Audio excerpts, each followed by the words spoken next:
friends. Welcome to the Motivational Stories podcast. My name is Meena. I tell some feel-good stories, some inspirational stories, stories with a message, positive messages. Today's story is written by Leo Tolstoy, and the title is 3 Questions. So once upon a time, there was a king.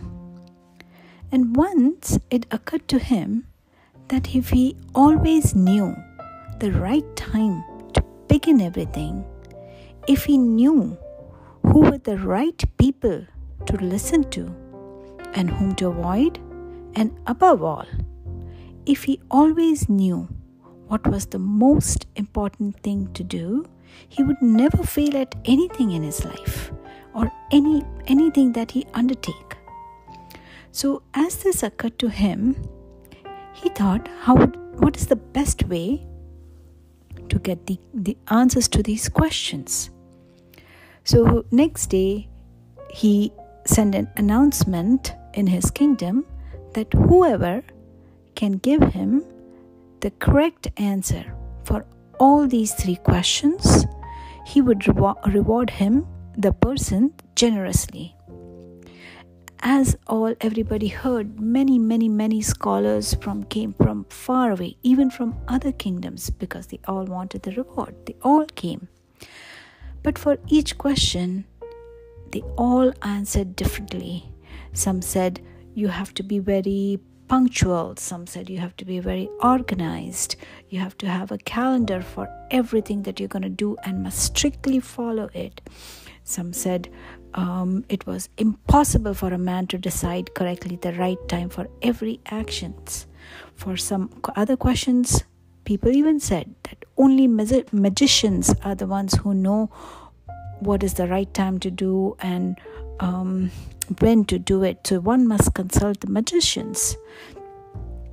And also for the other people, for the third questions, the people said, what is the most important occupation? Some said it's skill in warfare. Others said it's priest. Some said goldsmith. All different questions.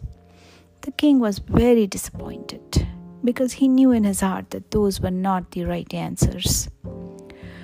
So he had once heard about a hermit who lived far away in the woods. He never came out of the woods. He always lived there. So he decided, let me go to the hermit and ask him these questions. Maybe he might have the answers. Okay, but he didn't want the hermit to know that he was the king. So he disguised himself as a common man and went to the hermit. When he reached the hermit's place, the hut where he lived, the hermit was digging holes like beds to sow seeds. He was very weak and frail. He was wearing minimal clothes, just enough so that he's not cold or hot, and to cover his body. Simple living. His hut was very simple, nothing fancy.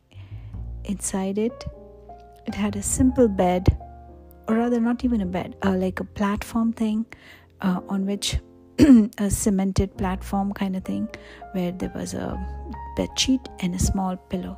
That's all. Bare minimum utensils just to cook in a food, like a pot, an earthen pot, and a pan. That's all he had. When the king saw him, he felt pity for the hermit. He's frail, trying to sow the seeds for himself, trying to dig the hole. So he said, okay, sir, let me help you. The hermit was happy. Somebody's there to help me. So he gave him the spade. And he dug, and he was tired. Okay? And the king told him, I came here to you, O wise hermit, to ask you 3 questions. How can I learn to do the right thing at the right time? Who are the people I most need and whom should I listen to or pay attention to in life? And what are the affairs that are most important and need my attention? The hermit listened to the king but did not answer. He just spat on his hand and then started digging again.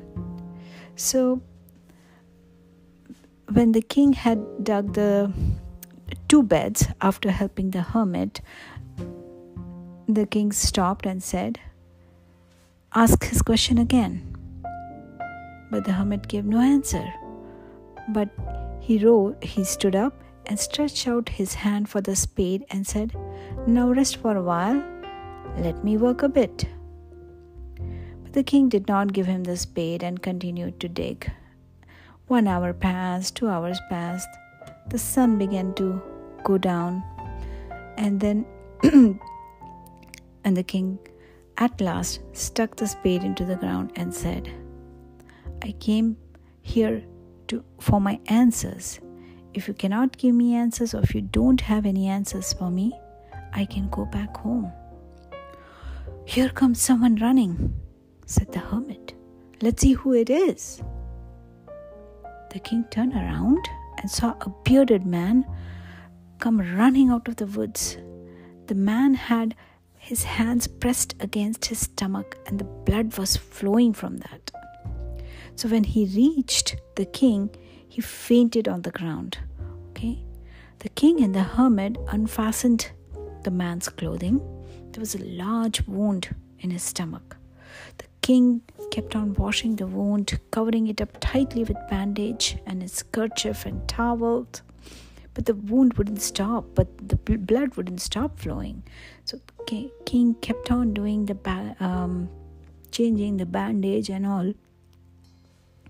So when at last the blood ceased flowing, the man revived and asked for something to drink. The king got him the fresh water and gave it to him. Meanwhile, it was already sunset. So the king said, "It's too late for me to go back in the dark. Let me sleep and I'll go in the morning." The king fell asleep instantly. Oh my God, in the bed. Like, it wasn't the king's bed. It was a poor man's bed where the king was sleeping. Okay? He was lying on the bed and he slept like a baby all throughout the night. When he woke up in the morning, he couldn't remember where he was and all. Like, he was so tired. Like, where am I? And he saw a bearded man with shining eyes standing in front of him. "Forgive me," said the bearded man in a weak voice when he saw that the king was awake and looking at him. "I don't know you and have nothing to forgive you for," said the king. "You do not know me, but I know you. I am the enemy of yours who swore to revenge on you because you executed his brother and seized his property. I knew you had gone to see the hermit alone, and I wanted to kill you. I planned to kill you on your way back. But as the day passed and you did not return for long, I came out from my ambush to find you. But instead, your guards found me, and they recognized me and they wounded me. I escaped from them.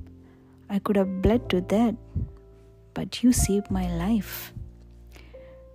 Now, if I live, and if you wish, I will serve you as your most faithful slave, and my sons will do the same. Please forgive me." The king was very glad to have made peace with this enemy so easily, and to have gained a friend in him. Not only he forgave him, but he also said that your property will be restored.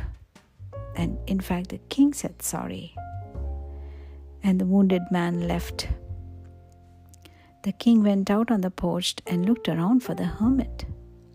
Before going away, he wanted to say bye and take a chance. Maybe one last time he might answer.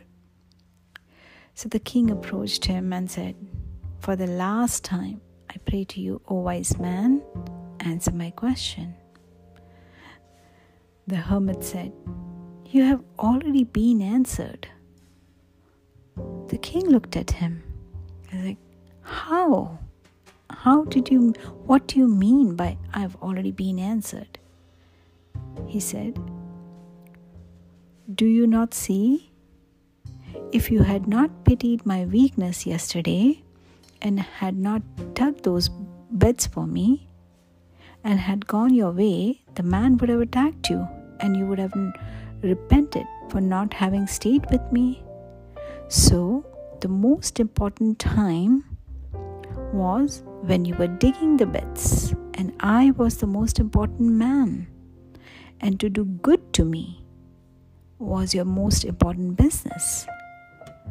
After that, when that man came running to us, the most important time was when you were attending to him. You were trying to save his life. Had you not done it, he would have died without having made peace with you. So he was the most important man, and what you did for him was the most important thing. So remember, there is only one time that is important, and that is now. It is the most important time because it is the only time on which we have any power. The most important person is the one with whom you are at that moment. For no man knows where he will be ever, whether he will see the person ever again. And the most important affair or thing to do is to be good to that person, because human life was born, or man was sent on this planet to be good. So my dear friends, please be good in your behavior. Remember, life is a journey between B and D. B is birth, D is death. In between, you have the C, and C stands for choice. So please make a choice to improve and not to prove. You don't need to prove to anybody else except for yourself. Make a choice to respond and not to react. So if you're angry, just take deep breaths and then say something. And remember, be good not just to humans, but to all living kinds. Everybody needs love, deserves love. Do not even think of harming others, because the karma will definitely get back to you. Nobody can escape their karma. So start building your good karma from now. Alright friends, thank you for listening. Have a great rest of your day. Bye.